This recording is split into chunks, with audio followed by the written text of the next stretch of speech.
Is hook easy to make while making a content. हां, हे खरं आहे. जेव्हा तुम्ही हुकपासून एक स्टोरी चालू करता तेव्हा तुम्हाला ते फ्लोमध्ये तुम्ही इझिली कळून जाता. पण जेव्हा तुमचं काही हुक नसतं, तुम्हाला टॉपिक नसतं, तुमचं काही एक मेन असं काय ते असं टॉपिक नसतं, तेव्हा तुम्हाला ते भरपूर हार्ड जातं. तुम्हाला 5-6 टेक, 8-9 10 टेक असे घ्यायला लागतात आणि तुम्हाला ते समजत पण नाही तुम्हाला काय बोलायचं आहे. तर जेव्हा तुमचे काही हुक असेल ना, म्हणजे काय तुम्हाला मुद्दा घ्यायचा आहे तो हा असेल ना, तुम्हाला सगळं इझी होईल. पण जेव्हा तुमचे हुक नसणार तर काय करणार.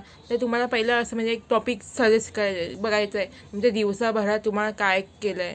तर मला कधी कधी असं समजत नाही ना, हुक काय घ्यायचं, हुक काय घ्यायचं. तर मी दिवसभरात पूर्ण विचार करत बसते दिवसभरात काय काय झालं आहे. नंतर विचार केल्यानंतर मी असं विचार करते की हा हुक होऊ शकतो, तो हुक होऊ शकतो. आणि ते एक हुक भेटला तर त्या हुकवरून काय स्टोरी बनते का, इमॅजिनेटिव्ह स्टोरी किंवा असं काहीतरी घडलं आहे का. नंतर घडलं असेल तर ते लगेच होतं, नाहीतर हुकची गरज पण नाही लागत. काही गोष्ट घडली असेल तर तुमच्या दिवसाभरात. थँक्यू.